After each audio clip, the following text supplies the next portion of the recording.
She left him sitting there, alone at the table, thinking about his life decisions and how he ended up back in this position again. The waiter cleared her plate. Her wine, her napkin, like she'd never existed. He'd mentioned his daughter. That's all. Just mentioned her. And she'd vanished. But the woman at the corner table, the one in the $8,000 dress, she'd heard everything. Seen the ring box he was now sliding back into his jacket. Watched him sit there for 20 minutes, waiting.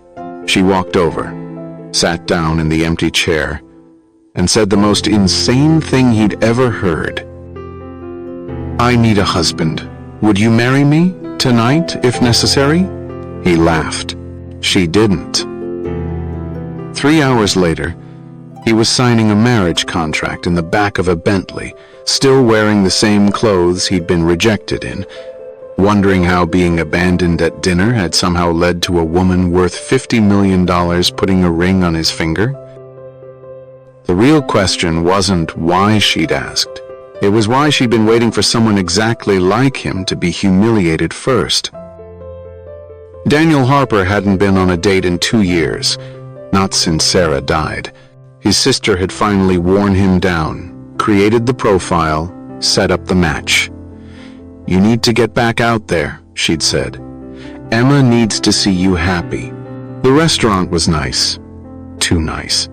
The kind where they folded napkins into swans and had 3 different forks that all looked identical but apparently had very specific purposes. His date, Melissa, from the app, was pretty in that carefully maintained way that suggested weekly appointments for things he couldn't name. She'd arrived 10 minutes late, ordered white wine without looking at the menu, and launched into a story about her yoga retreat in Bali.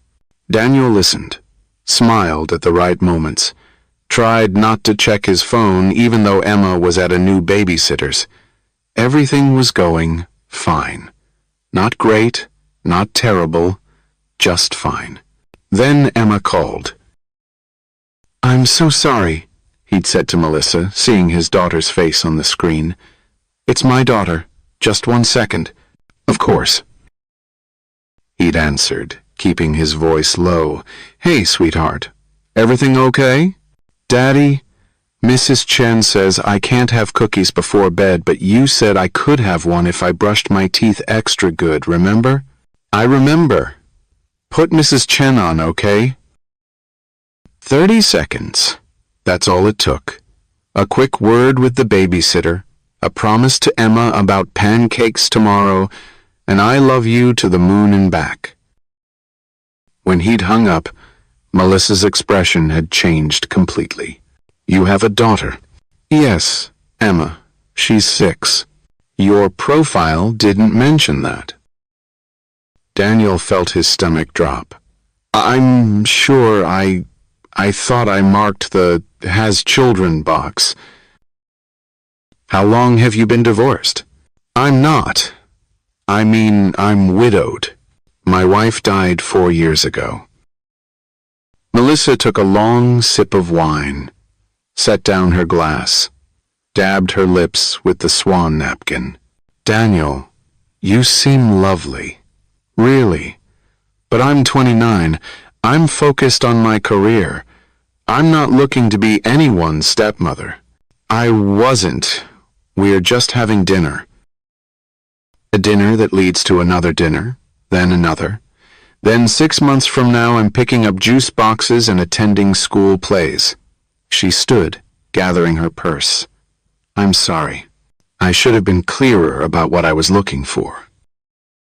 "Melissa, please, can we just—" "The thing is," she said, not even looking at him anymore, "men with children always say the kids come first, and they should. But that doesn't leave room for someone like me." She paused. "I'll just run to the ladies' room, you understand?" He understood. 20 minutes later, he was still sitting there. The waiter had cleared her place setting with the kind of quiet efficiency that suggested this wasn't the first time someone had been abandoned at table 12. Other diners snuck glances. A few whispered. Daniel stared at his water glass and wondered how he'd gotten it so wrong. His phone buzzed. Emma again, texting from the babysitter's phone. M.R.S. Chen says, "I can have the cookie. Love you, Daddy." At least someone loved him. But here's what Daniel didn't know. Claire Astor had been watching the entire disaster unfold. Daniel thought being abandoned was the worst part of his night, but the woman in the corner was about to prove him wrong. She'd been sitting alone for an hour, watching the harbor lights and avoiding her phone. 14 missed calls from her mother, 23 unread emails about tomorrow's board meeting, a text from her cousin Bradley that just said, "TikTok" with a champagne emoji. Claire had come here to think, to find a solution that didn't exist. In 6 months, she'd lose everything her grandfather built unless she found a husband, not a boyfriend, not a partner. A husband with a marriage certificate and a shared address and all the legal proof that she was stable enough to run a Fortune 500 company. The unfairness of it burned. She'd increased profits 40% in 3 years, expanded into emerging markets, saved 12 manufacturing plants from closure. But none of that mattered because Theodore Astor believed a woman without a husband was incomplete. She'd tried the conventional route, dated men from the approved social register. Every single one had looked at her and seen dollar signs. The last one, Richard, had actually brought a prenup to their 3rd date. "Just thinking ahead," he'd said with a smile that made her skin crawl. So she'd stopped trying, accepted her fate. Bradley would destroy the company within 2 years, but at least she wouldn't have sold herself to prevent it. Then she'd watch Daniel get destroyed by someone whose biggest concern was maintaining her yoga schedule. She'd heard every word, watched him try to minimize the call with his daughter, saw him battle between being a father and being on a date, watched him lose. And when that woman walked away, not even having the decency to make a real excuse, something inside Claire shifted. Here was a man who'd been rejected for the one thing she desperately needed him to be. A family man. Someone who wouldn't look at her bank account before her face. Someone who had his own priorities that had nothing to do with her money. Someone who could believably play the part of devoted husband because he'd already proven he could be devoted to someone who actually mattered. Claire stood before she could talk herself out of it. The worst thing that could happen? He'd say no.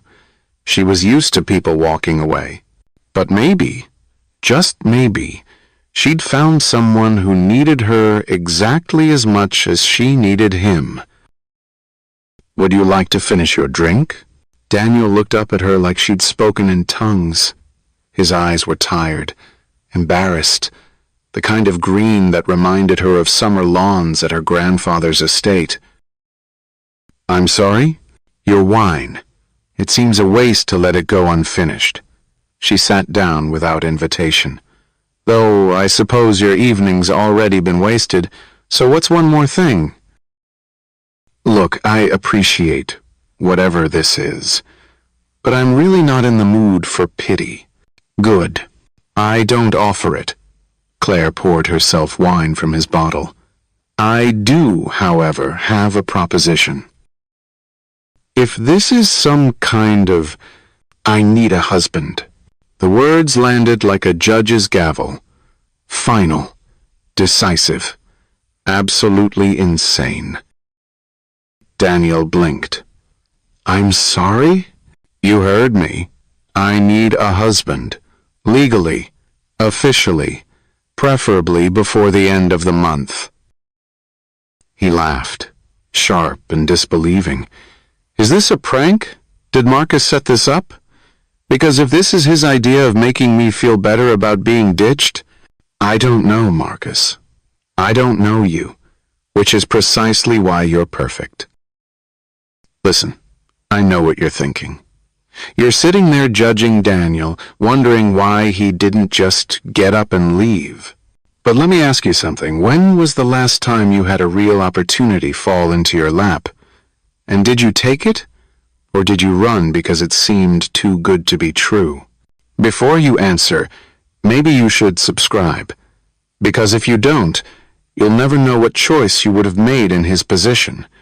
And that regret, that's going to eat at you.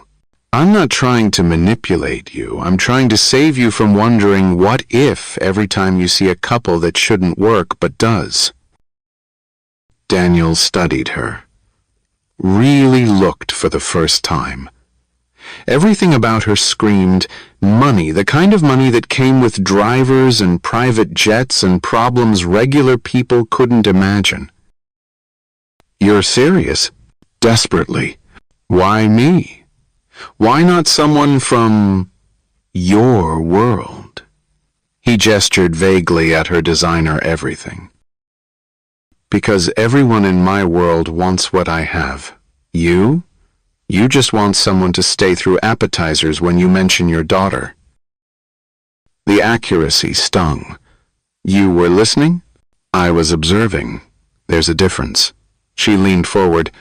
Tell me, Daniel, what's your last name? Harper. Daniel Harper. Construction management, based on your hands, calluses in specific patterns. You drive a truck, practical, not flashy. You have full custody of your daughter based on how comfortable you were taking that call. You're financially stretched, but not drowning. And you haven't dated much since your wife died because you're still wearing your wedding band on a chain under your shirt. It shows through when you lean forward. Daniel's hand went instinctively to his chest. How did you... I pay attention. It's why I'm good at what I do. Claire pulled out her phone, showed him a news article. Her face next to a headline about Astor Enterprises. That's me. Net worth irrelevant but substantial. And in 6 months, I lose all of it unless I'm married. That sounds like a you problem. It is. Until I make it worth your while to make it an our problem. She leaned back. Your daughter Emma? She goes to public school. Probably a decent one, but not great. You worry about college funds. About what happens if you get sick. About whether you're enough. Stop. I'm offering to make all of that go away. Best schools, trust fund, healthcare that doesn't require authorization codes. All you have to do is marry me, live in my house, pretend to care about me at social functions. In private, we maintain separate lives. That's insane. Yes, but so is walking out on someone for having a child. She pulled out a leather portfolio. I have a contract. You carry marriage contracts around? I've been interviewing candidates for 3 months. None of them worked out. She opened it, revealing pages of legal text. 5-year term. Generous compensation. Your daughter is welcome encouraged, actually. I need to look family-oriented. You want to use my daughter as a prop? I want to give your daughter opportunities you can't afford. There's a difference. Claire's voice softened. I heard how you talked to her. You're a good father, Daniel. But being good doesn't pay for orthodontics or SAT prep or any of the 100 things she'll need that you'll feel guilty for not providing. Daniel stared at the contract, then at her, then back at the contract. What kind of person proposes to a stranger? The desperate kind. For the first time, Claire looked vulnerable. My grandfather built Astor Enterprises from nothing. 30,000 employees depend on it. My cousin Bradley wants to gut it for parts and sell to the highest bidder. The only thing stopping him is a clause in my grandfather's will that says, I need to be married to inherit control.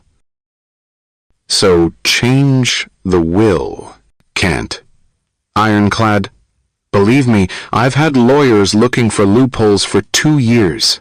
She took a sip of wine. Hence, you. Hence me. Daniel laughed again, but it was hollow. The abandoned single dad who's so pathetic a stranger proposes marriage. You're not pathetic, you're undervalued. Claire met his eyes. There's a difference. They sat in silence. The restaurant was starting to clear out. Soft jazz played overhead. Normal people living normal lives, completely oblivious to the bizarre negotiation happening at table 12. What about love? Daniel asked finally. What about it? You don't believe in it? I believe in it. I felt it. It ended badly. She traced the rim of her wine glass. This isn't about love. It's about mutual benefit. You need security. I need a husband. Simple. Nothing about this is simple. But it could be. Claire pulled out a business card. Think about it. Talk to your sister, the one who made you join that dating app. Ask yourself what's better for Emma. A father who goes on disappointing dates for years, or a father who made one practical choice that sets her up for life? How do you know about my sister? You mentioned her to your date, before she decided your daughter was a deal-breaker. Claire stood, smoothing down her dress. Take the weekend. Read the contract. Google me if you want, though. I warn you, half of what you'll find is false and the other half is worse. Claire? She paused. Why were you really here tonight? Alone? Something flickered across her face. Because I'm tired of interviewing men who see my money before they see me. Because I wanted one night where I could sit quietly and not perform for anyone. She smiled sadly.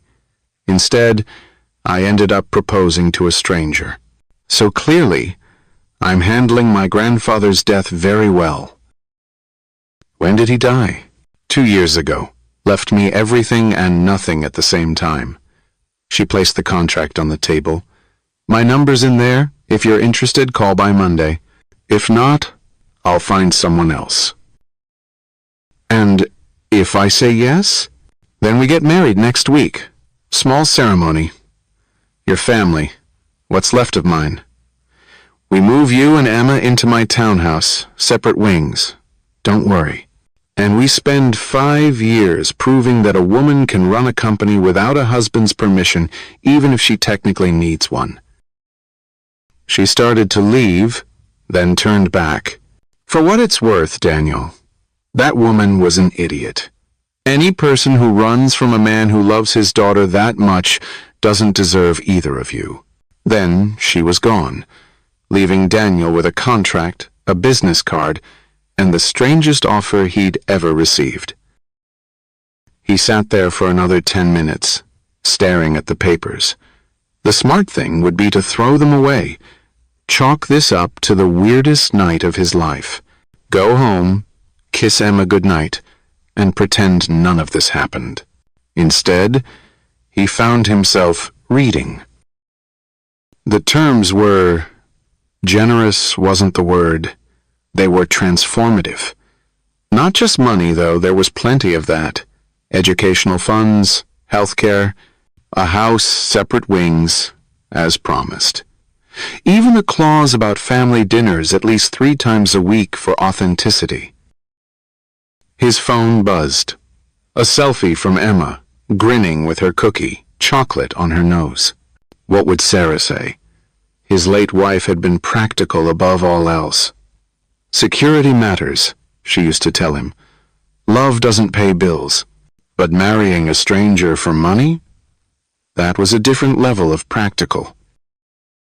Daniel flagged down the waiter, ordered coffee. He had a weekend to decide whether to take the strangest leap of faith of his life. Or to keep doing exactly what he'd been doing, trying to date women who saw his daughter as baggage, struggling to make ends meet, hoping something would change. The contract sat on the table like a door to another life. All he had to do was walk through it. But first, he had to decide if he was brave enough or desperate enough to try. Still listening? Good. Because if you think this is just about money and convenience, you're missing the bigger picture. What happens when two people who don't believe in love anymore have to pretend they do? What happens when a little girl starts calling a stranger Mom? And what happens when the pretending starts to feel real? But I'm getting ahead of myself. First, Daniel had to make a choice. And that choice would lead to a wedding that was anything but traditional. Daniel called her on Sunday night. He'd spent the weekend staring at the contract, reading it to his sister, who'd laughed until she realized he was serious, Googling Claire Astor and finding exactly what she'd warned him about: society pages, business journals, and a particularly vicious blog dedicated to tracking her dating life.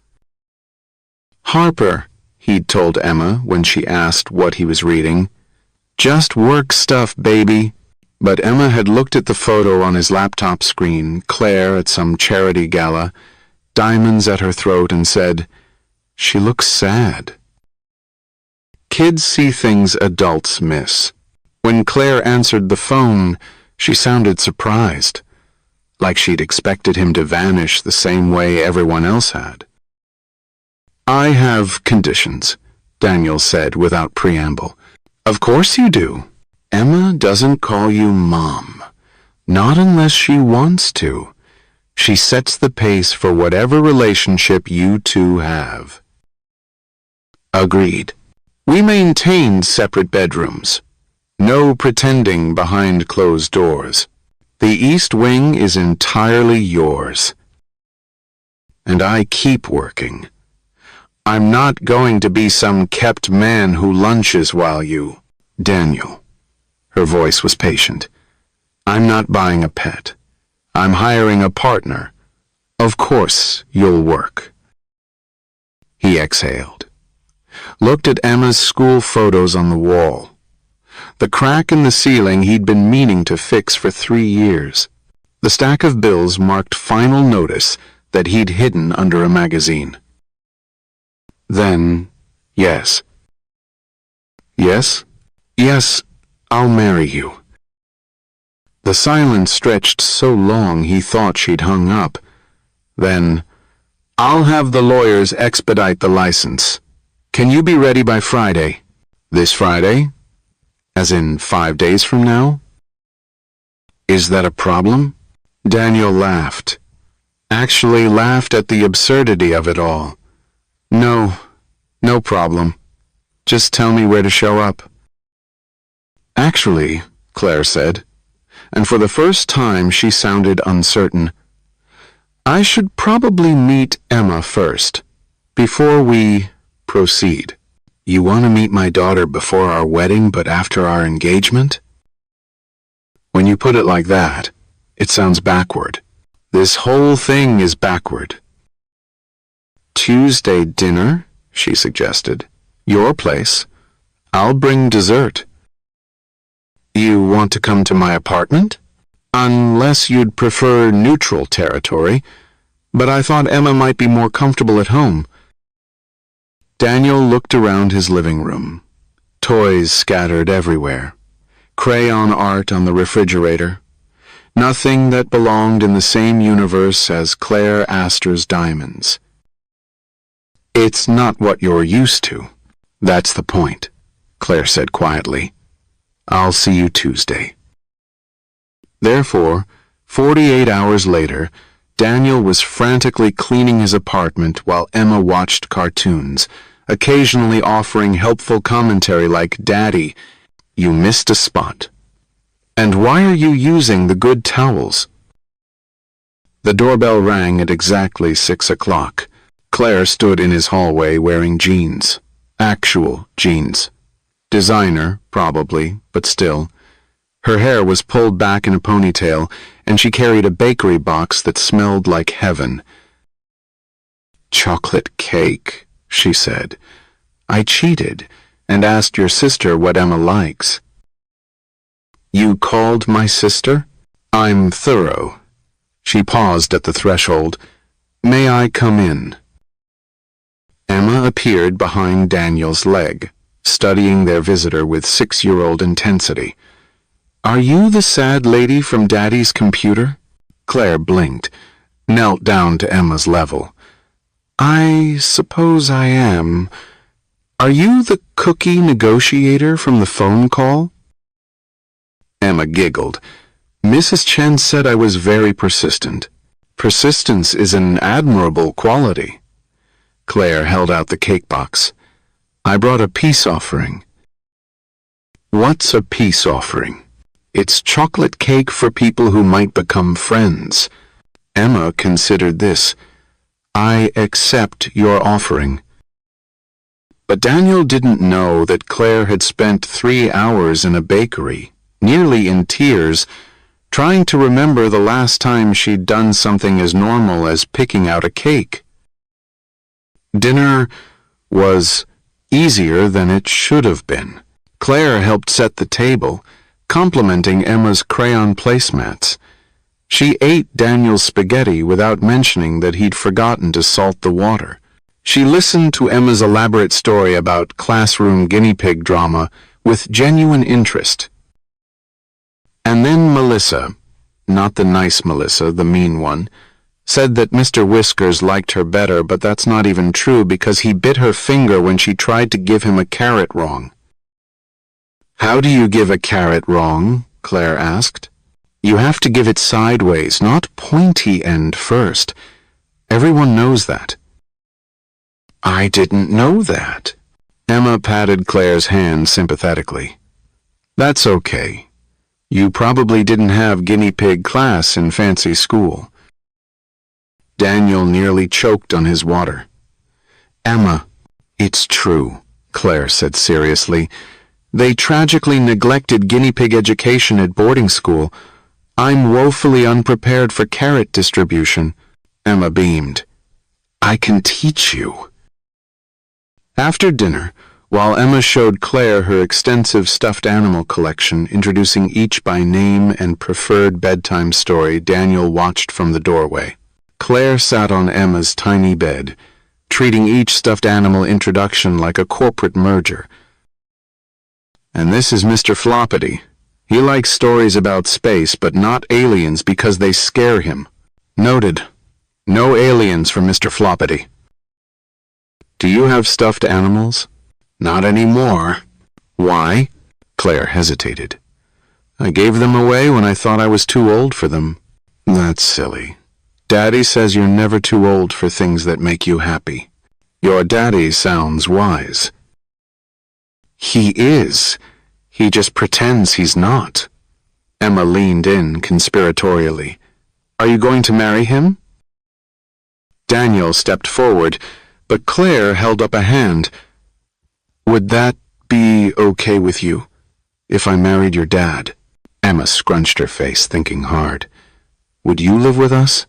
"Your dad and I would get a new house together. All 3 of us. With a backyard? A big one. And you won't make Daddy sad like the lady at the restaurant?" Claire's voice was very quiet. "I'll try very hard not to." Emma nodded decisively. "Then okay. But Mr. Floppity gets his own room." "Deal."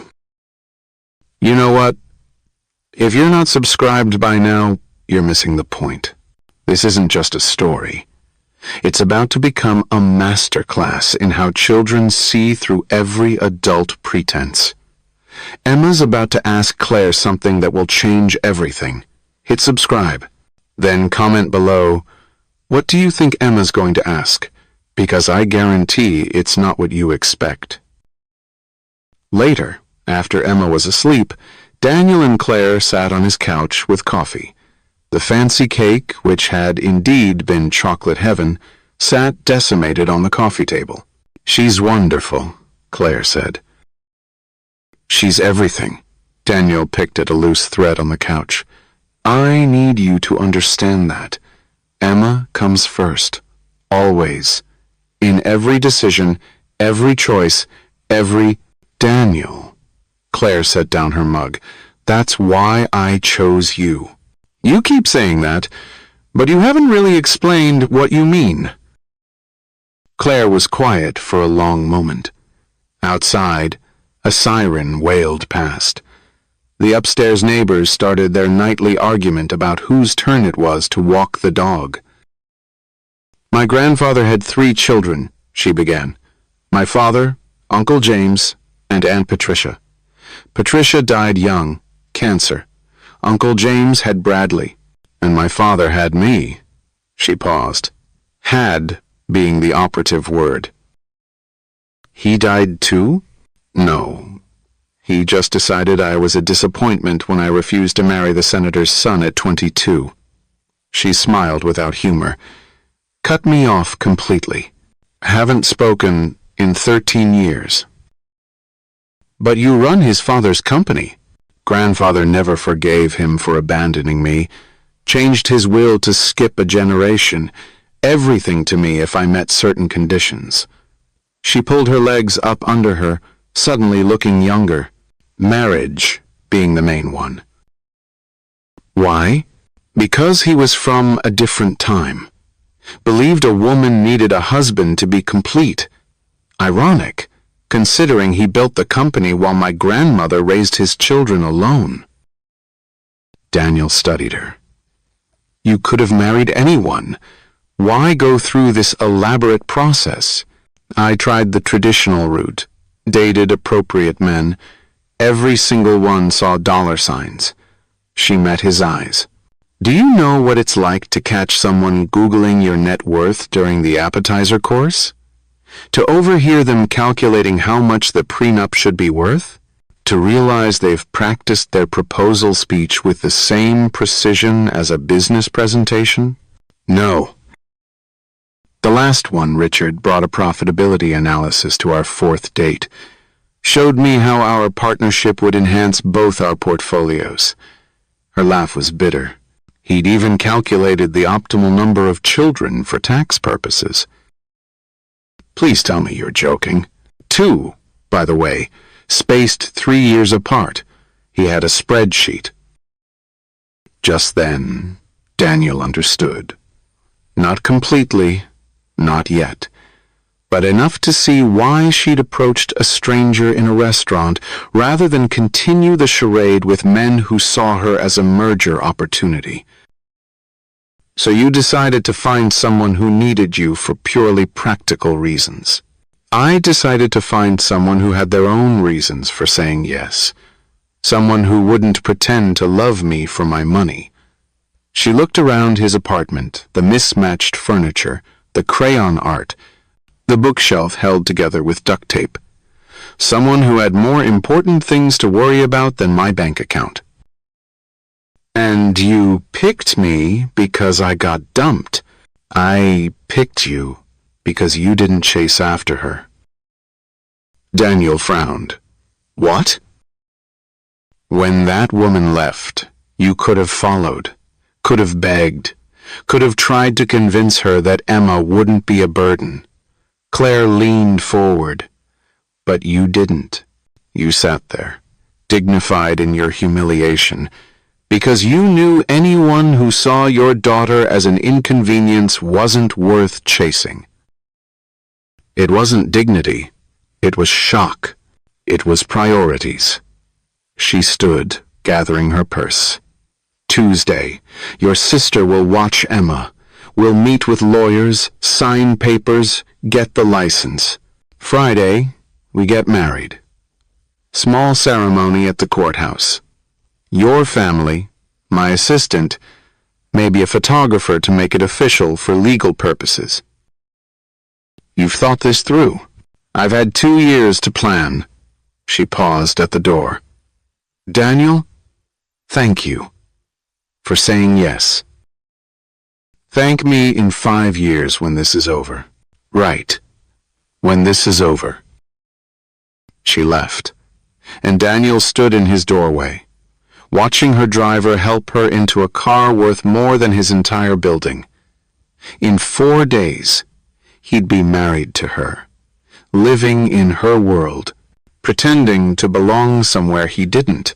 But Emma would have a backyard, and the best schools, and opportunities he could never give her alone. Worth it, he told himself. Wednesday came too fast. Claire sent a car more efficient, she texted, as if efficiency was the issue. Daniel sat in the back of a Mercedes, watching his neighborhood disappear, replaced by glass towers and doormen and the kind of shops that didn't display prices. The lawyer's office occupied the entire 40th floor. Claire was already there, reading through documents with the kind of focus she'd given Emma's stuffed animal introductions. "Mr. Harper," the lawyer Stevens shook his hand with professional detachment, "let's review the terms once more." The next 2 hours were a blur of legal jargon. Cohabitation requirements, public appearance schedules, financial arrangements that made Daniel's head spin.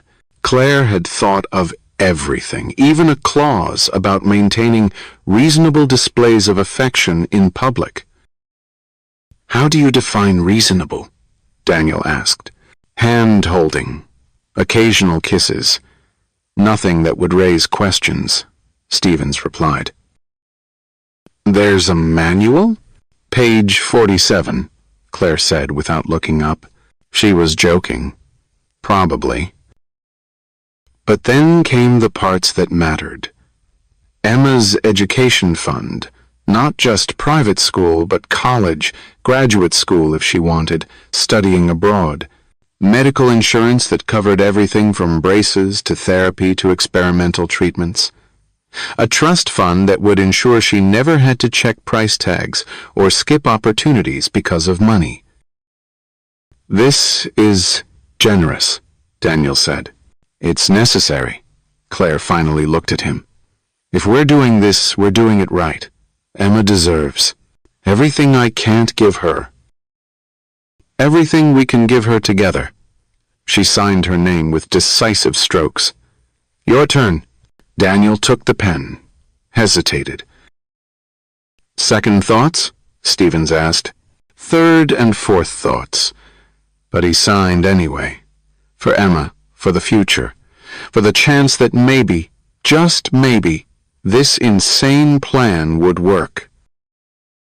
But while Daniel was signing his life away, Claire's family was planning something that would make their wedding day anything but simple. Thursday, Claire took him shopping. "I can't show up to our wedding in a suit from 2015, she said, dragging him into a store where the salespeople knew her by name and the suits didn't have price tags. "My suit is fine. Your suit is tired. Like a middle manager at a conference." She handed him things. "Try these." The suits, plural, because apparently he needed options, cost more than his truck. Claire waved off his protests. "Consider it a uniform. You'll need appropriate attire for events." Events? Charity galas, board dinners, the occasional torture session my mother calls intimate gatherings. She studied him in the three-way mirror. "You clean up well." "I feel like a fraud." "Good. That means you're taking this seriously." She adjusted his tie with practiced fingers. "Listen, my world is 90% performance. The key is making it look effortless." "Like marrying strangers?" "Exactly like that." Her hands stilled on his tie. For a moment, they just stood there, too close for strangers, not close enough for what they were about to become. "Claire, tomorrow," she said quickly, stepping back, "we should discuss living arrangements. Emma's room should be near yours. The West Wing has better morning light, she might like that. We can hire decorators.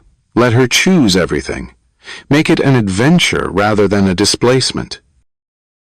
She was nervous, Daniel realized. Under all that polish and planning, Claire Astor was nervous about a 6-year-old's approval. "She already likes you," he offered. "She likes that I brought cake and listened to her guinea pig story. That's more than most people do." Claire's smile was small but real. "Your daughter has good instincts about people. Gets it from her mother. Tell me about her." Sarah. They were still in the store, surrounded by silk ties and suspicious salespeople, but Daniel found himself talking about meeting Sarah in college, about her terrible coffee and wonderful laugh, about how she'd made lists for everything, including reasons Daniel Harper is marriage material number 1, excellent at assembling IKEA furniture. "She sounds lovely," Claire said when he finished. She was. Daniel touched his wedding ring through his shirt. "I should probably take this off." "Only if you want to. We can say it's a family heirloom, that you wear it to honor her memory." Claire selected a pocket square. "The best lies have truth in them." Friday morning arrived with rain. Daniel stood in his bathroom, Emma chattering through the door about how Claire had promised she could be the flower girl, and was that like being a regular girl but with flowers? "Something like that, baby. Can Mr. Floppity come?" "I don't see why not." He looked at himself in the mirror. Same face that had been dumped 5 days ago. Same single father who worried about grocery budgets and school districts. But in 4 hours, he'd be married to one of the wealthiest women in the city. His phone buzzed. "Claire, car will be there at 9. Emma's dress is in the garment bag. Elise helped me guess her size. If it's wrong, we'll make it work." Deep breaths. She was managing her nerves by managing everyone else. Daniel recognized the pattern. He did the same thing, just with construction schedules instead of wedding logistics. The dress fit Emma perfectly. Pink and poofy, with layers of tulle that made her spin in circles until she was dizzy. "I look like a princess." "You look like Emma in a pretty dress," Daniel corrected. "Which is better than any princess. Can I wear my light-up shoes?" "I don't see why not." The car arrived exactly at 9. The driver pretended not to notice that they were bringing a stuffed elephant in a bow tie. But nothing could have prepared Daniel for what waited at the courthouse. "Okay, quick question, and be honest in the comments. Would you have gone through with it? You're in the car, your daughter's wearing light-up shoes to your fake wedding, and you're about to marry someone you met less than a week ago. Would you have told the driver to turn around? Or would you have done exactly what Daniel's about to do? Comment below, because what happens next might change your answer completely. The courthouse steps were covered in photographers. "What the—" "I'm sorry." Claire stood at the top of the steps in a simple white suit, looking like she'd swallowed glass. "My family leaked it. They're here to make a statement." And they were. A phalanx of Astors in coordinated pastels, smiling for cameras with the kind of practiced ease that made Daniel's skin crawl. "We can leave," Claire said quietly when he reached her. "Call this off. I'll find another way." "Daddy, why are there so many cameras?" Emma whispered, suddenly shy. Daniel looked at his daughter. At Claire. At the circus surrounding what should have been a quiet ceremony. "You know what?" He took Emma's hand, held out his other to Claire. "Let them watch." They walked into the courthouse together. The Astors followed, murmuring about the venue choice. Daniel's sister was already inside, wide-eyed at the spectacle. She grabbed him in a hug. "You sure about this?" "No. But I'm doing it anyway." The ceremony was short, clinical. The judge read words about commitment and partnership, while photographers pressed against the windows. Emma stood between them, occasionally waving Mr. Floppity's trunk at the cameras. "Do you, Claire Elizabeth Astor, take this man?" "I do." "Do you, Daniel Michael Harper?" "I do." "By the power vested in me by the state of New York, I pronounce you husband and wife." They kissed, brief, businesslike, nothing like the passionate embraces in movies. But Emma clapped, and that made it worth it. Outside, the circus continued. Claire's mother air-kissed her daughter's cheek while eyeing Daniel like something she'd found on her shoe.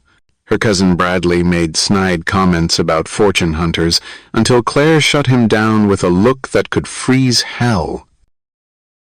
"Welcome to the family," one aunt said to Daniel, managing to make it sound like a threat.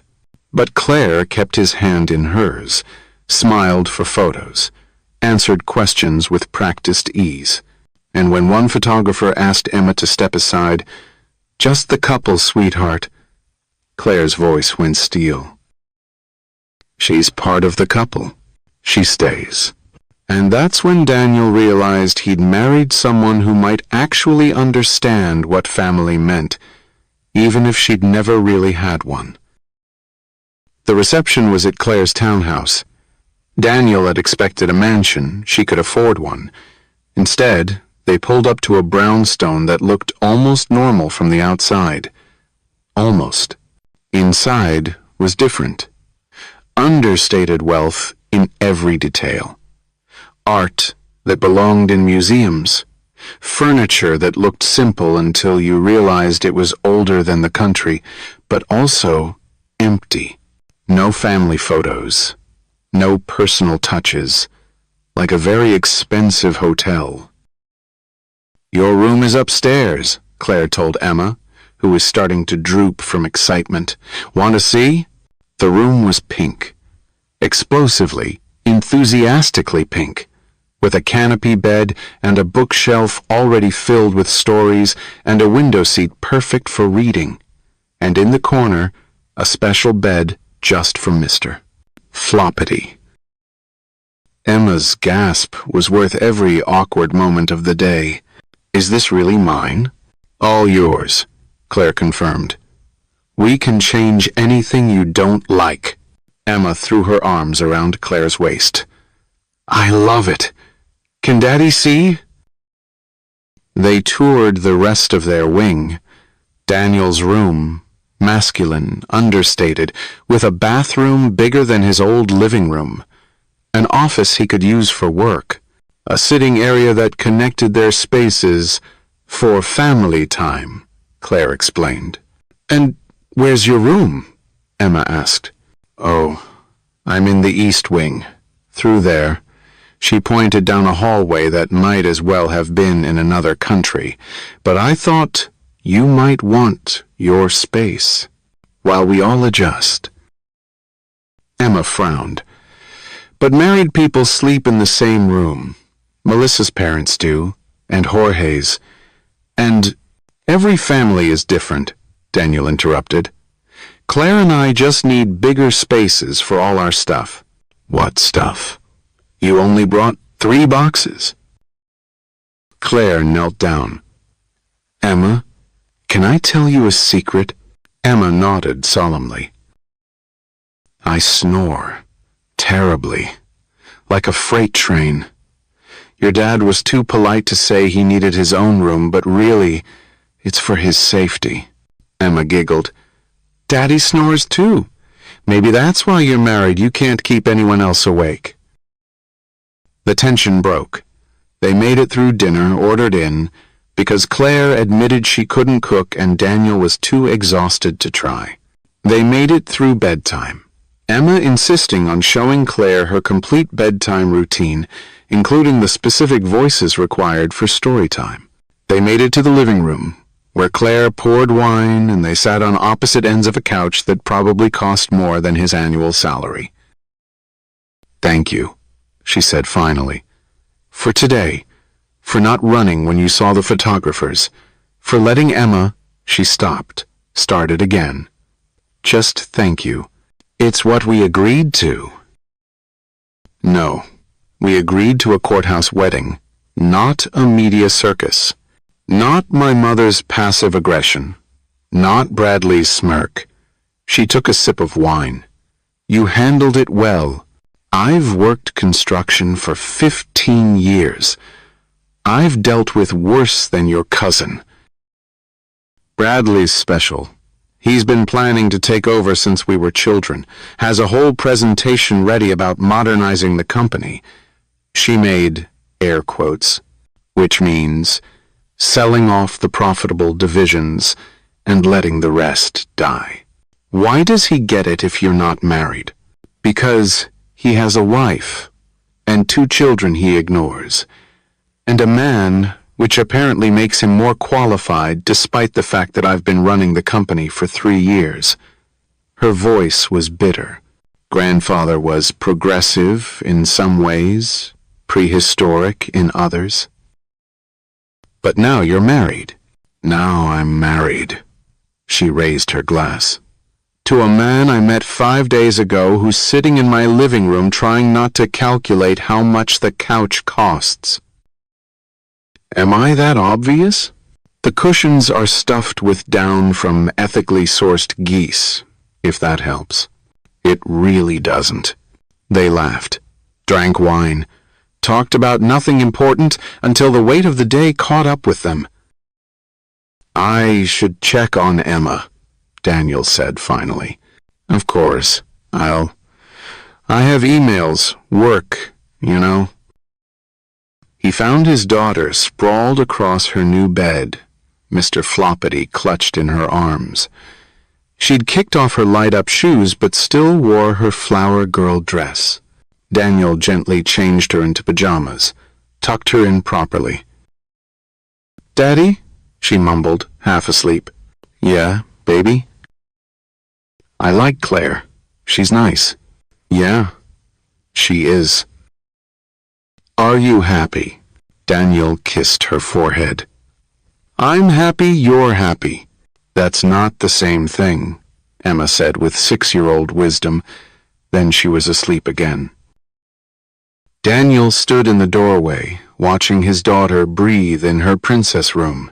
Down the hall, past the sitting area, through the kitchen, and across the enormous house, his new wife was probably working, avoiding the reality of what they'd done. In the morning, they'd have to figure out how to be a family, how to live together but separately, how to convince the world they were in love when they barely knew each other. But tonight, Emma was safe, secure, sleeping in a room she loved, in a house that could be home if they let it. Worth it, Daniel thought again, and for the first time in 5 days, he almost believed it. So here's the thing. You've made it this far, which means you're invested. You want to know if this works out, if Claire and Daniel fall in love, if Emma gets her happily ever after.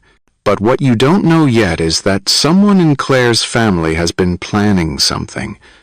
Someone who's been watching, waiting, and what happens next will test every promise they've made to each other. But that's a story for later. 3 weeks into their marriage, Daniel found Claire crying in the kitchen at 2 a.m. She was trying to make tea, quietly, like someone who'd practiced being invisible in her own home. When she saw him, she turned away, wiping her face with the sleeve of a sweater that probably cost more than most people's rent. Couldn't sleep? He asked. Board meeting tomorrow. Today. Whatever. She kept her back to him. Did I wake Emma? Emma could sleep through a hurricane. He moved beside her, took the kettle. Let me... You're about to burn water. I'm perfectly capable of. Claire, you put the kettle on without water in it. She looked down. The empty kettle sat on the blue flame like an accusation. Oh. Daniel filled it properly. Found mugs, located tea that came in boxes with French words he couldn't pronounce. They worked in silence, but it wasn't uncomfortable. Just two people awake when the rest of the world slept. "Bad dream?" he asked finally. "Bad memory." She accepted the mug gratefully. "My grandfather used to make tea when he couldn't sleep, Earl Grey with too much sugar. He'd let me sit with him sometimes, tell me about the company, about how he built it from nothing." Her voice cracked. "He'd be so disappointed in me." "Why?" "Because I'm a coward. Because instead of standing up to his ridiculous will, I dragged you and Emma into this mess. Because I'm sitting in his kitchen with a husband I bought instead of earned." Daniel set down his mug. "You didn't buy me. I'm paying you. You're providing security for my daughter. There's a difference." He studied her face in the dim light. "And you're not a coward. You're trying to save thousands of jobs from your cousin's ego. That's the opposite of cowardice." Claire laughed, but it was hollow. "You're very good at this." "At what?" "Making me feel like less of a fraud. We're both frauds. Might as well be frauds together." But something happened in that kitchen. Something that wasn't supposed to happen between business partners. Claire leaned against his shoulder, just barely, like she was testing if it was allowed. Daniel didn't move, didn't breathe, just let her rest there while their tea grew cold. "Thank you," she whispered. "For what?" "For not pretending this is normal." They stood there until the sun painted the sky pink, and the automatic coffee maker started its morning routine. Then Claire straightened, armor sliding back into place, and Daniel pretended he couldn't still feel the weight of her against his side. But Daniel didn't know that while they were sharing tea and silence, someone was taking photographs through the kitchen window. The intimate moments kept happening, not planned, never discussed, just moments. Claire teaching Emma to play chess with a set that belonged in a museum. "The queen is the most powerful piece," she explained. "She can move anywhere." "Like you?" Emma asked. "I can't move anywhere. Watch." Claire demonstrated the queen's range, but she protects the king. "Like how Daddy protects us." Claire's eyes found Daniel's across the room. Exactly like that. Or Daniel finding Claire in the library at midnight, surrounded by contracts and looking like she'd gone 10 rounds with a heavyweight champion. "When's the last time you ate?" he'd asked. "I had coffee." Coffee isn't food. It is if you're dedicated enough.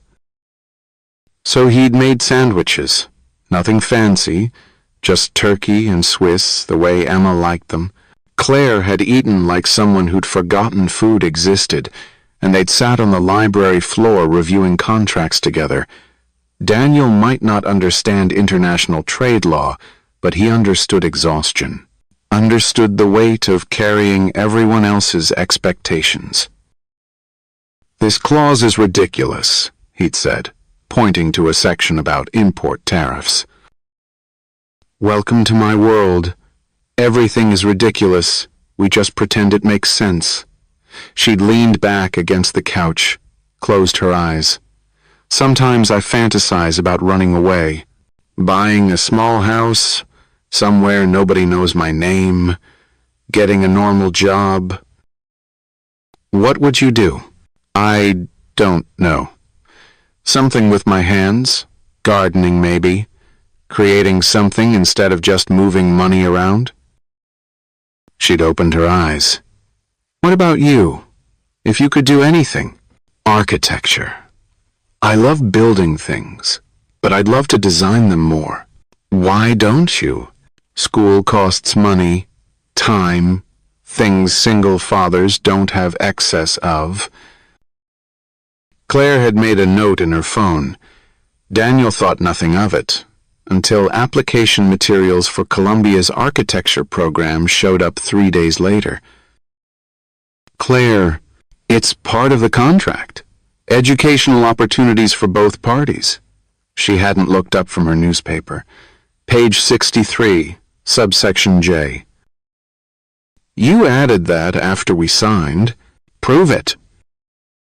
But it was the cooking that really started to crack their careful walls. Listen, I need to know. Have you ever watched someone you're supposed to feel nothing for and realized you were memorizing the way they moved? The way they smiled at your kid? The way they looked in morning sunlight? Comment below if you've ever caught yourself falling when you promised you wouldn't. Because if you don't, you'll miss the moment when Daniel realized he was in trouble. And trust me, you need to see this moment. Claire couldn't cook at all. But Emma had announced they should have family dinners like normal people, and Claire had taken it as a personal challenge. It's just spaghetti, she'd muttered, staring at the stove like it had personally offended her. How hard can it be? Very hard, apparently. Daniel had come home from work to find the kitchen looking like a war zone and Claire near tears while Emma cheerfully ate cereal. She burned the water, Emma informed him. I didn't know you could burn water. I didn't burn it. I just concentrated it. Daniel had salvaged dinner, shown Claire how to salt the water properly, how to tell when pasta was ready, how to make simple sauce from canned tomatoes and garlic. She'd watched with the same intensity she brought to board meetings. You're patient, she'd said quietly, while Emma set the table with mathematical precision. Comes with the territory. Construction and kindergartners require similar skill sets. I meant with me. Their eyes met over the simmering sauce. You're trying. That matters. After that, cooking became their thing. 3 times a week, Claire would attempt something new while Daniel guided her through it. Emma would provide commentary and occasionally helpful suggestions like, more cheese makes everything better. My mother would die if she saw me, Claire said one night, flour in her hair from attempting pizza dough. Astors don't cook. We hire people for that. Good thing you're a Harper now, Daniel said without thinking. The words hung between them. Claire's hands stilled on the dough. I'm still an Astor, she said quietly. The name doesn't change who I am. Maybe not, but you're the only Astor I know who'd spend an hour trying to make perfect pizza dough for his 6-year-old. Emma had chosen that moment to run in wearing a blanket cape, declaring herself the pizza queen, and the moment passed. But Daniel caught Claire looking at him differently after that, like maybe she was seeing him instead of just the role he played. Therefore, when everything started to fall apart, it hurt more than it should have, because just when they'd found their rhythm, Bradley Astor decided it was time to remind them exactly what they were up against. The meeting was supposed to be routine. Monthly board review, Claire had said. Nothing special. She'd kissed Daniel's cheek at breakfast. They'd gotten good at casual affection and promised to be home for dinner. She wasn't. 7 o'clock became 8. 8 became 9. Emma fell asleep on the couch waiting. Daniel carried her to bed, then sat in the kitchen watching his phone. Claire finally came home at midnight. Makeup smudged, hair no longer perfect, looking like someone had systematically destroyed her from the inside out. They know, she said. Who knows what? The board, Bradley, everyone. She collapsed into a chair. They know our marriage is a sham. Daniel's blood went cold. How? Photos, documents. They have pictures of us in separate bedrooms. records showing we met less than a week before the wedding, testimony from the restaurant staff about what they overheard. She laughed bitterly. Bradley hired investigators, has been building a case since the day we married. Can he do anything with it? He can challenge the will, claim fraud, tie everything up in court for years while he takes emergency control of the company. She pressed her palms against her eyes. God, I'm so stupid. I thought we were being careful. We were. Not careful enough. He has emails, Daniel. Copies of the contract. He knows exactly what this is. Daniel felt the floor drop out from under him. What does he want? What he's always wanted. The company. But now he's offering a deal. Her voice was hollow. I can keep my position as a figurehead, follow his lead. Let him gut the company slowly instead of all at once. In exchange, he won't expose us, won't drag you and Emma through a public scandal. Claire, or I can fight, and he'll destroy us, all of us. The fraud charges alone could. She stopped. You could lose Emma. The words hit like a physical blow. What? If they prove you entered into a fraudulent marriage for money, took bribes, exposed Emma to an unstable situation, Claire's voice broke. Your ex-wife's parents already tried for custody once, right? This would give them ammunition. Sarah's parents, who'd never forgiven him for surviving when their daughter didn't, who'd been looking for an excuse to take Emma since the funeral. How do you know about that? I did my research. I needed to know who I was proposing to. She finally looked at him. I'm sorry. I'm so sorry. I never thought. Stop. Daniel's mind raced. There has to be another way. There isn't. I've been through every scenario. Every possible. Her phone buzzed. She looked at it, went even paler. He's leaked something to a gossip blog, testing the waters. Daniel grabbed the phone. The headline screamed, Astor Heiress's whirlwind wedding, romance or business deal. Below, a photo of them from this morning. The kiss at breakfast that had felt almost real, but the angle made it look staged, cold, transactional. Emma can't see this. She won't. I'll fix this. How? The word came out harsher than intended. How do you fix this, Claire? Because from where I'm standing, we're screwed.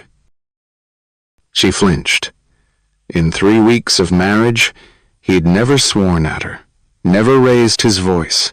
I'll take Bradley's deal. Let him think he's won. Once things settle, I can. He'll own you. Every decision, every move. You'll be his puppet. Better than losing everything. Better than you losing Emma. Daniel stared at her. This woman who'd cried over tea and burned spaghetti and let his daughter paint her nails shocking pink last Tuesday. Is that what you want? To give up? I want to protect you, both of you. She stood, swaying slightly. When had she last eaten? This is my fault, my mess. Let me fix it. By sacrificing yourself? By being practical. By accepting that some fights can't be won. She moved toward the stairs. I'll stay in the East Wing tonight. Give us both space to think. Claire, please, Daniel. Just let me handle this. It's what you're paying me for, right? To handle the business side of things? The words were meant to wound, to push him away, to make the next part easier. She succeeded. But while Claire was planning her surrender, Daniel was discovering something that would change everything if he could bring himself to use it. Daniel didn't sleep. He sat in the kitchen where they'd shared tea and secrets, staring at his laptop. The gossip site had updated, more photos, more speculation, comments picking apart their relationship, calling him a gold digger, calling her desperate. One commenter had found Emma's school, posted about seeing the contract kid at pickup. Contract kid. His daughter reduced to a business term. Daniel's phone rang. His sister? I just saw. I know. Danny, what's going on? Is this real? The stuff they're saying? He couldn't lie to her. Not completely. It's complicated. Complicated? You married a stranger. You moved Emma into some mansion. And now... She paused. Oh my God. It's true, isn't it? This whole thing is fake. It's not fake. The word surprised him. Not all of it. What does that mean? Daniel thought about Claire teaching Emma chess, about flour in her hair and tea at 2 a.m., and the way she'd defended Emma to the photographers. I don't know. His sister sighed. You need to fix this, whatever it takes.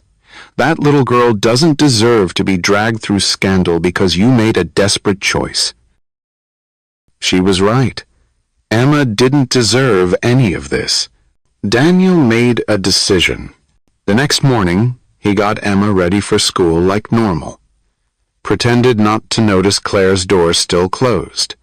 Pretended not to see the moving boxes that had been delivered to the East Wing. Is Claire sick? Emma asked over breakfast. Just tired from work? She works too much. You should tell her to stop. I'll do that. He dropped Emma at school, watched until she was safely inside. Then, instead of going to work, he drove to Claire's office. The receptionist tried to stop him. Mr. Astor is in with Miss Astor. Perfect. Daniel had worked construction long enough to know that sometimes you had to walk like you belonged somewhere. He pushed through the conference room doors to find Claire at one end of the table, Bradley at the other, and enough lawyers to staff a small country. Daniel, Claire stood, face pale. You shouldn't be here. My wife is about to sign away her life's work. Where else would I be? Bradley smirked. The devoted husband act, touching, but we all know what this really is. Do we? Daniel moved to Claire's side. Because what I see is a man so threatened by a woman's success that he hired private investigators to stalk a 6-year-old. I'm protecting family interests. You're protecting your ego. Daniel pulled out his phone. Tell me, Bradley, does your wife know about Jessica or Maria? Or that apartment in Soho you think is secret? The room went silent. Bradley's smirk vanished. I don't know what? Construction sites are interesting places. Lots of workers coming and going. Amazing what they see, who they recognize. Daniel scrolled through photos on his phone. Your wife's divorce lawyer might find these interesting, especially the ones with timestamps during those emergency board meetings you called. You're threatening me? I'm protecting my family, something you clearly don't understand. Daniel looked at Claire. We're leaving. All of us. Daniel. No contracts, no deals, no surrender. He took her hand. It was shaking. They want to claim our marriage is fake? Let them. But they'll have to do it while explaining why the head of the Family Values Committee can't keep it in his pants. Bradley's face had gone purple. This is blackmail. This is leverage. Something your grandfather would have appreciated. Daniel squeezed Claire's hand. We're done here.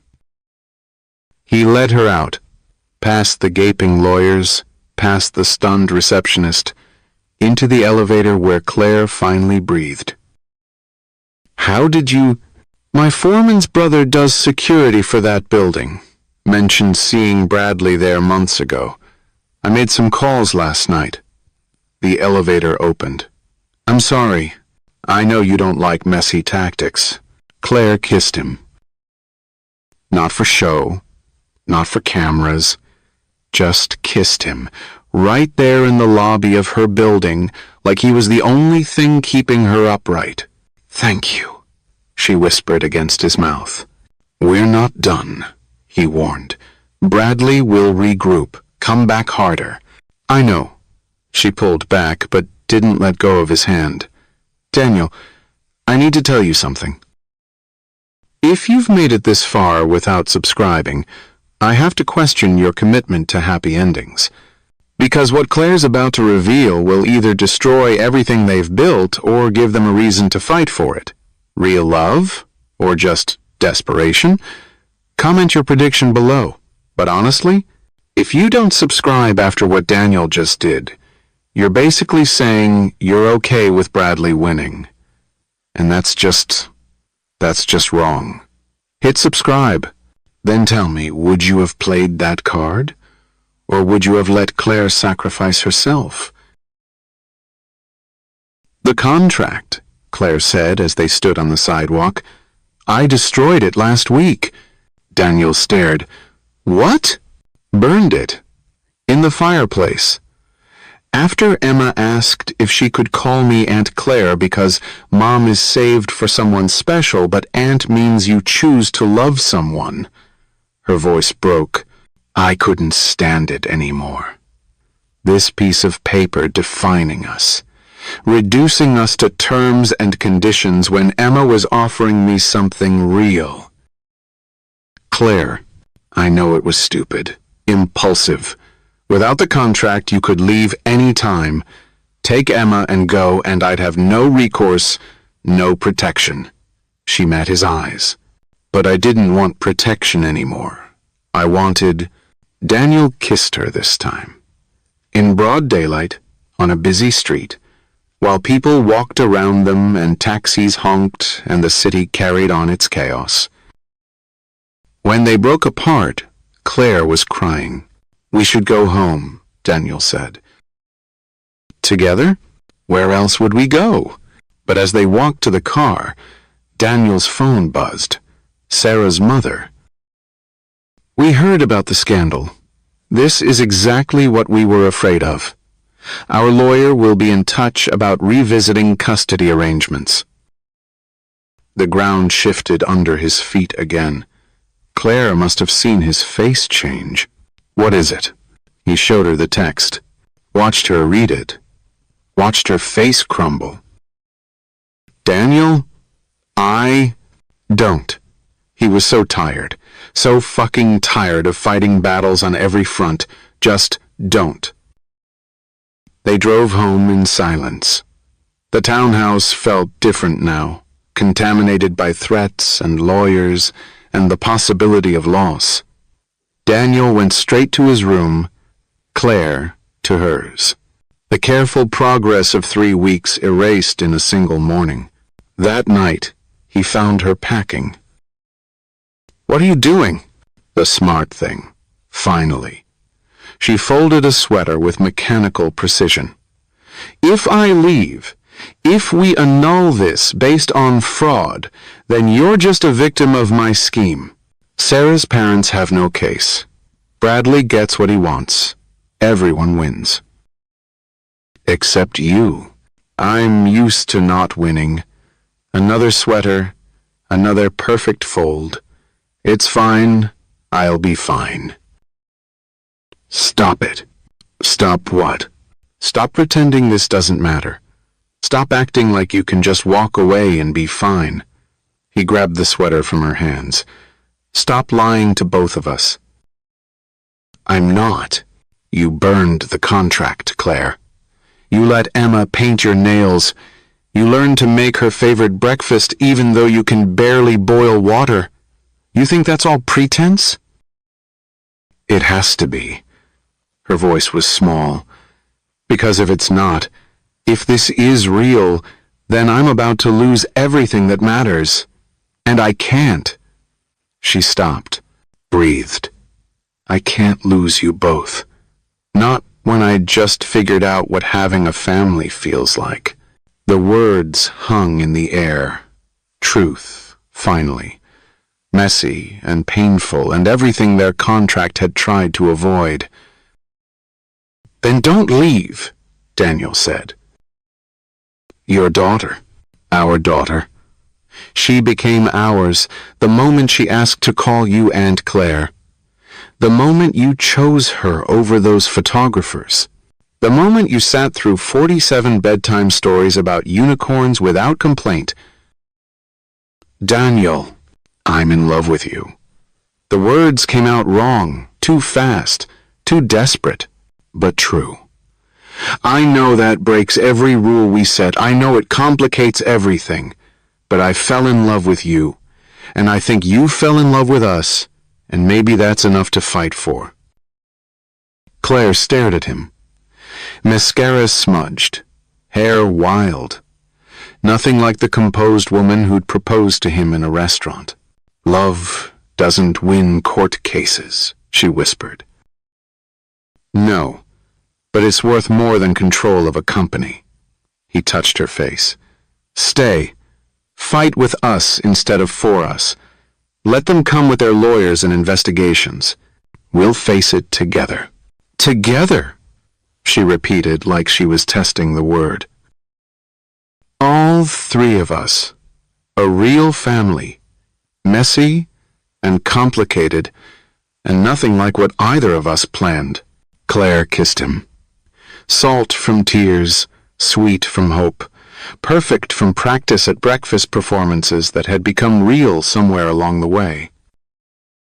But even as they held each other, even as they chose hope over safety, Daniel knew the morning would bring new battles. Bradley wouldn't give up. Sarah's parents would lawyer up. The gossip sites would multiply. Love might not win court cases, but maybe, just maybe, it was worth losing for. What Daniel didn't know was that while he was convincing Claire to stay, Emma was writing a letter that would change everything. The thing about love is that it makes you brave and stupid in equal measure. Daniel and Claire were about to learn just how true that was. Because choosing each other was only the beginning. And Bradley Astor, he was just getting started. The letter was in Emma's backpack. Daniel found it by accident the next morning, looking for her library book. A folded piece of pink paper with Dear Juge written in careful 6-year-old handwriting. He shouldn't have read it. But the first line stopped his heart. My daddy and Claire need to stay married, please. Emma had drawn pictures in the margins, their family at dinner, Claire teaching her chess, all three of them reading bedtime stories, and at the bottom, in letters that got bigger with each word, they love each other but don't know how to say it. What are you doing? Daniel turned. Emma stood in the doorway, school uniform half-buttoned, one sock missing. I found your letter, baby. Her face crumpled. It was supposed to be secret. For the judge people who decide things. What judge people? Melissa's mom got divorced, and she said judge people decided where kids live. I heard you and Claire talking about lawyers. Emma's chin trembled. I don't want to live somewhere else. I want to stay with both of you. Daniel pulled her into his arms. You're not going anywhere. Promise? Promise. But even as he held his daughter, Daniel knew that promises were just words, and words couldn't fight what was coming. Claire was in the kitchen, staring at her laptop like it contained nuclear codes. She'd been up all night, he could tell by the empty coffee cups and the way her silk blouse was buttoned wrong. Bradley called a shareholders' meeting, she said without looking up. Tomorrow night. The annual gala. He's going to present his evidence and call for a vote of no confidence. Can he do that? He's been planning this for months. Years, maybe.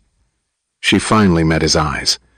Daniel, there's something I need to tell you about why I really chose you that night. Emma had disappeared upstairs to find her missing sock. The morning sun painted gold stripes across the kitchen table where they'd shared so many meals, so many moments that weren't supposed to matter. I was watching you before you even arrived at the restaurant, Claire began. I'd been there for 2 hours, watching couples, looking for someone. Looking for what? For you. Specifically, you. She closed the laptop. I knew who you were, Daniel. Knew about Sarah, about Emma, about your financial situation. I'd researched a dozen potential candidates over 3 months. All single fathers, all struggling, all desperate enough to possibly say yes. The words hit like ice water. You stalked me? I researched compatibility factors, stability, values, whether you'd be as suitable. She stopped. God, listen to me. Even now I'm talking like it's a business proposal. Because it was. No. Claire stood, paced to the window. That's what I told myself, what I needed to believe. But the truth? The truth is, I chose you because of a photo. What photo? Your wife's obituary. There was a picture from Emma's 2nd birthday. You were holding her, and Sarah was laughing at something off camera. And your face. Her voice broke. You looked at them like they were your entire universe, like nothing else existed or mattered. Daniel remembered that photo. Sarah's last birthday party before the accident. Emma covered in cake. Perfect chaos. I stared at that photo for hours, Claire continued, because I'd never seen anyone look at their family that way. My parents looked at each other like business partners. My grandfather looked at us like chess pieces. But you looked at them with pure love. So you targeted me because I loved my dead wife? I targeted you because you knew how to love. Really love. Not perform it, or negotiate it, or leverage it. Just love. She turned to face him. I told myself I was being practical, finding someone who wouldn't want me for my money. But the truth? I wanted to know what it felt like, to be looked at the way you looked at Sarah.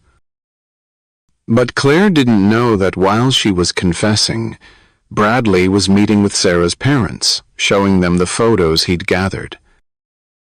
The confession should have made him angry, should have sent him walking out the door with Emma. Instead, Daniel felt something else entirely. Understanding. You were lonely. I was dying. The words came out raw. Do you know what it's like to have everything and feel nothing, to be surrounded by people who only see your net worth? I'd been performing Claire Astor, heiress. For so long I'd forgotten there was a person underneath. And you thought marrying a stranger would fix that? I thought marrying you would give me a chance to learn, to watch how real families work, to maybe, she wrapped her arms around herself, to maybe remember how to be human again. Daniel crossed to her, touched her face, fixed the buttons on her blouse with careful fingers. You are human, messy and flawed and trying so damn hard it breaks my heart. I manipulated you, researched your weaknesses, used your love for Emma. You saved us. The truth of it surprised him, not just financially. Emma was pulling away from everyone, afraid to let anyone close because they might leave like her mother did. But you charged in with your terrible cooking and your fancy chess set and your absolute determination to do right by her. You saved us both. Claire kissed him, desperate, grateful, real. I love you, she whispered, Not the idea of you, not the safety you represent. You, Daniel Harper, who makes terrible dad jokes and fixes things with his hands and looks at his daughter like she hung the moon. I love you too, Claire Astor Harper, who burns water and cries at board meetings and fights dragons in designer heels. They held each other in the morning light, two people who'd found something real in the ruins of something fake. But fairy tales only last until midnight, and their clock was ticking. The gala, Daniel said finally. We're going to that circus? We have to. If I don't show up, Bradley wins by default. The board will see it as admission of guilt. Then we go. Together. All three of us. Daniel, they'll tear us apart. The press, the board, the families. Let them try. He pulled back, met her eyes. I've been humiliated in public before, survived it, but I won't let them humiliate you, not for choosing love over their rules. Therefore, 24 hours later, they stood outside the Metropolitan Museum of Art. The Astor Foundation annual gala, 500 of New York's elite, gathered to pretend they cared about charity while networking over champagne that cost more than most people's rent. Emma wore a new dress, blue this time, with stars that caught the light. She held both their hands, a tiny anchor between two people pretending they weren't terrified. Remember, Claire said quietly, Bradley will make his move during the speeches. He'll present his evidence, call for the vote, try to stay calm no matter what. Claire, darling, you actually came. Vivian Astor descended the steps like a queen surveying her kingdom. Claire's mother in vintage Dior, diamonds at her throat, smile sharp as winter. Mother. And you brought your arrangement? Vivian's gaze slid over Daniel like he was furniture, paused on Emma. The child is properly dressed, at least. Emma, God bless her, smiled sweetly. Thank you, scary lady. Your dress looks like curtains. Daniel bit back a laugh. Claire's hand tightened in his. Precocious, Vivian murmured. How delightful. Inside, the museum had been transformed. Flowers everywhere. Musicians playing something classical and forgettable. And everywhere they walked, conversations stopped. Heads turned. Whispers followed like smoke. Gold digger. Desperate. That poor child. But Claire kept her head high, introduced Daniel with quiet pride, let Emma charm board members with her detailed opinions about dinosaurs. I'm going to ask you something, and I need you to be honest. If everyone you knew was watching you, judging you, waiting for you to fail, would you run? Or would you stand there and prove them all wrong? Comment below. But here's the thing. If you're still watching without subscribing, you're basically betting against love. You're saying Claire and Daniel don't deserve their happy ending. And that makes you worse than Bradley. So subscribe. Right now. Because what's about to happen will restore your faith in choosing love over fear. The speeches began after dinner.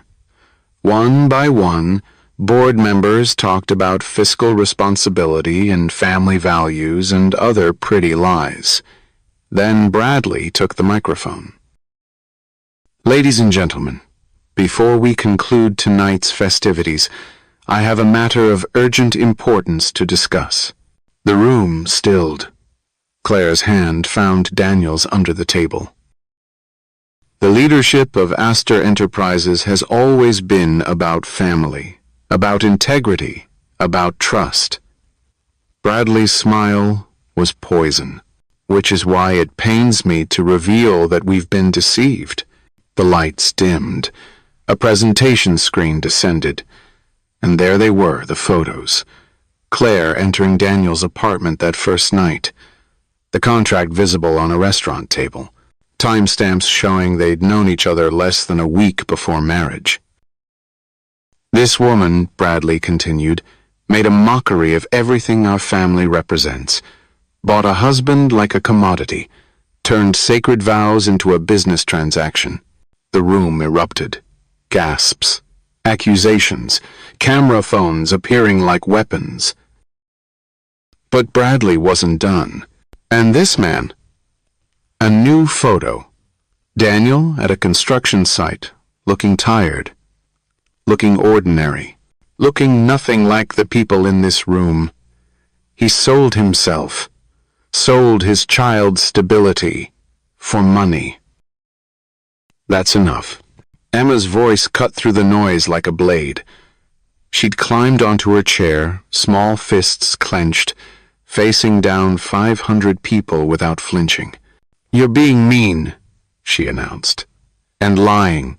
And Mommy says lying is bad even if you use fancy words." The room froze. Emma had said, "Mommy," not Claire. Mommy. "My daddy didn't sell anything. He said yes because Claire was sad and alone and needed a family. And Claire picked us because we were sad and alone too. That's not fake. That's just finding each other." But Emma didn't know that her next words would change everything, including the legal battle they were about to face. "Sweetheart," Claire started, reaching for her. But Emma wasn't finished. She pulled out her letter, the one Daniel had found, and held it up. "I wrote to the judge people. Want to hear it?"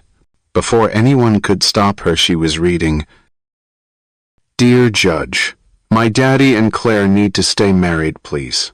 Claire makes breakfast even though she's bad at it because she loves us. Daddy fixes things in the house without being asked because he loves her. They dance in the kitchen when they think I'm asleep. Real families love each other even when it's hard. Please don't take my mommy away. Love, Emma Harper." The silence was deafening. Then someone started clapping. Slow, deliberate. An elderly woman in the front row, Claire Astor, the family matriarch, who hadn't spoken at a public event in 5 years. "Out of the mouths of babes," she said, voice carrying despite its frailness. "Bradley, sit down. You're embarrassing yourself." "Aunt Constance," I said, "sit. Steel under silk. This child understands something you've forgotten. Family isn't about blood or contracts or proper arrangements. It's about showing up every day, even when it's hard." She looked at Claire. "Especially when it's hard." The room held its breath. Claire Astor's word was law in their world. If she accepted Claire's marriage, "I met Theodore when I was 19, Constance continued. "Our parents arranged it. Contracts were signed before we'd shared a meal. You want to talk about business transactions? Every marriage in this room started as one. The only difference is Claire was honest about it." She stood, surprisingly steady for her age, walked to their table, bent to Emma's level. "You're very brave, little one." "Thank you. I like your hair. It's like snow." Constance smiled. Actually smiled. "May I tell you a secret?" Emma nodded. "Your grandfather, Theodore, Claire's grandfather, he would have loved you. Would have loved this whole beautiful mess." She straightened, addressed the room.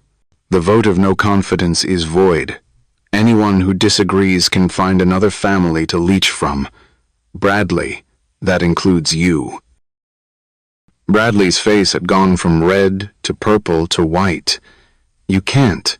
I own 40% of the voting shares, dear nephew. Yes, I can. She turned back to Claire. Run the company, raise your daughter, love your husband, let the rest burn. She swept out, taking her 40% and her approval with her.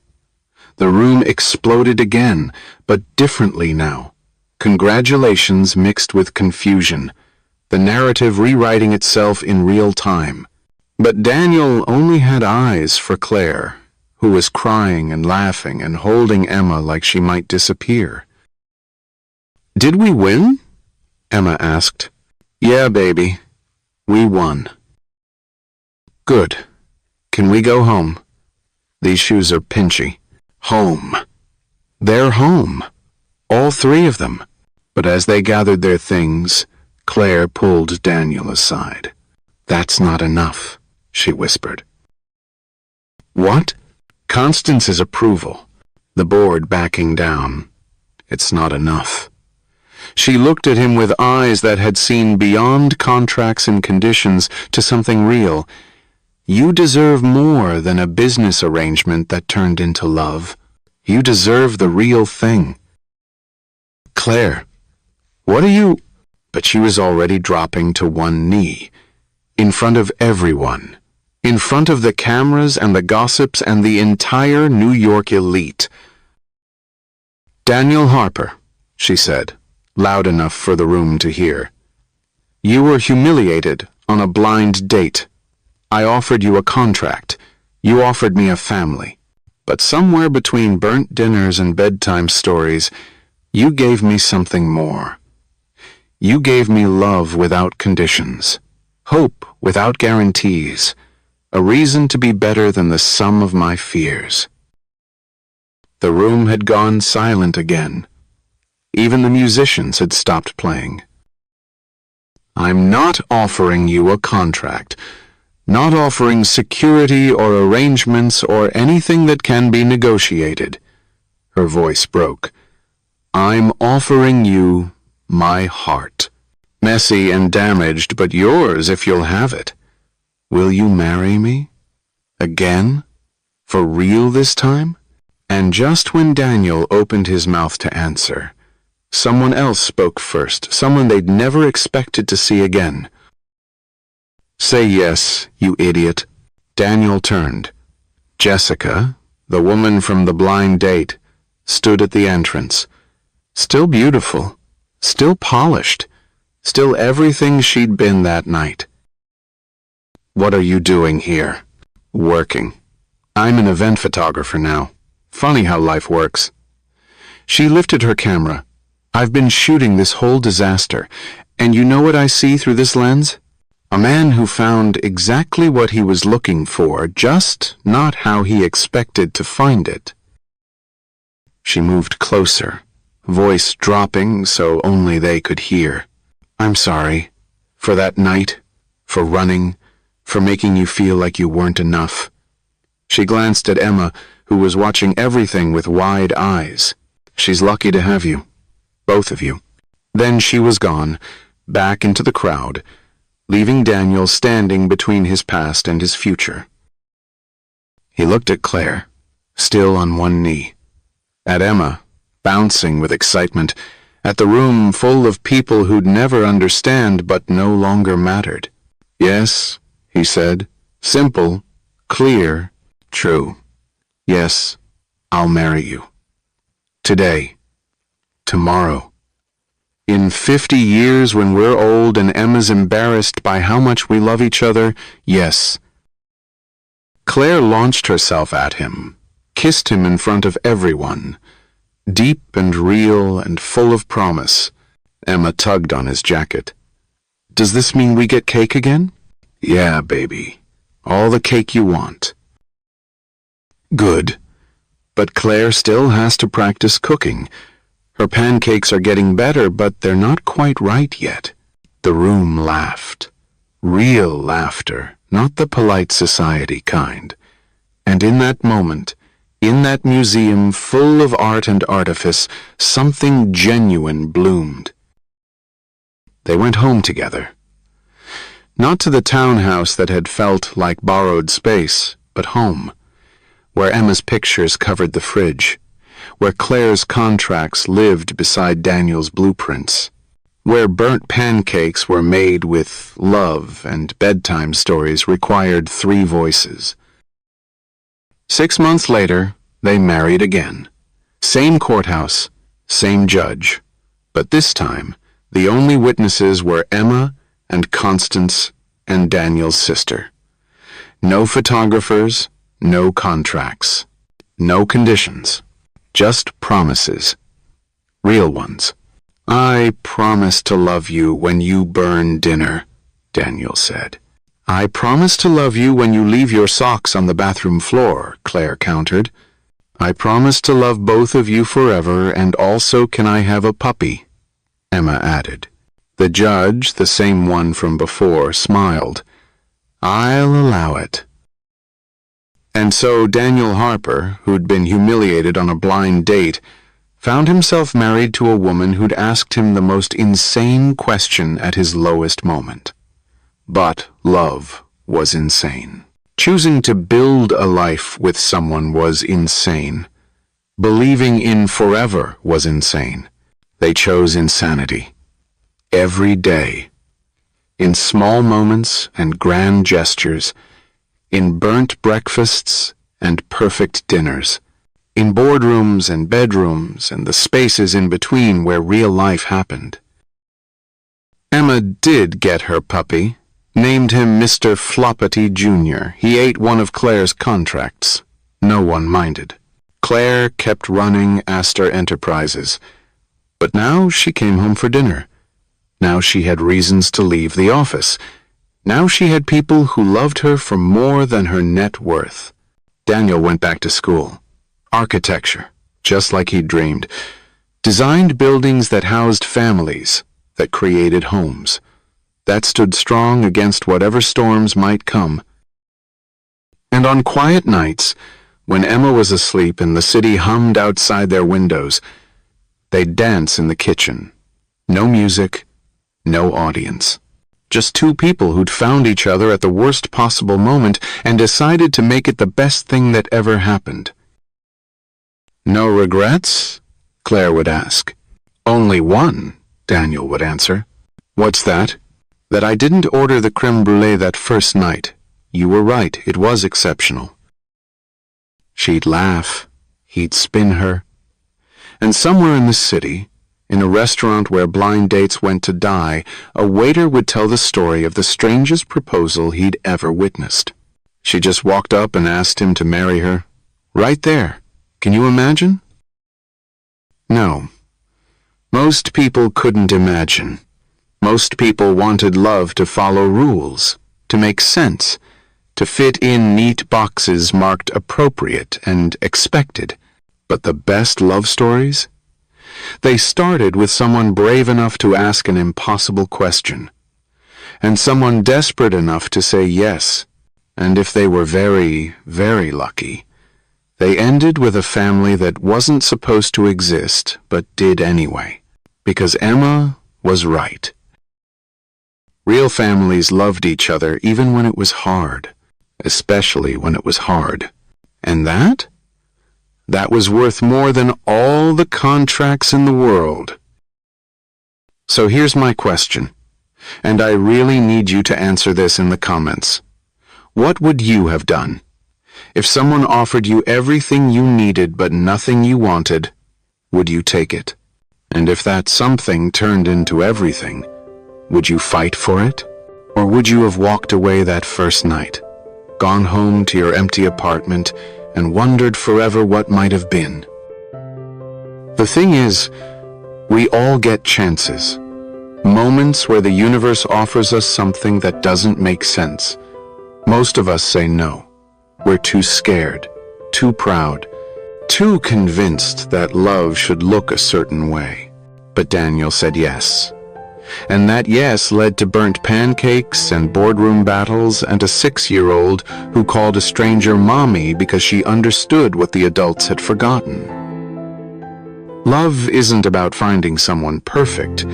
It's about finding someone who makes your imperfect life worth living. And if that's not worth subscribing for, I don't know what is. Tell me your story. Tell me about the time you took a chance on something impossible, or the time you didn't, and regretted it. Because every love story starts with someone brave enough to say yes to the impossible, even if it happens at the worst possible moment, especially then. Let me know what you think in the comments below. I really want to hear your take on this one.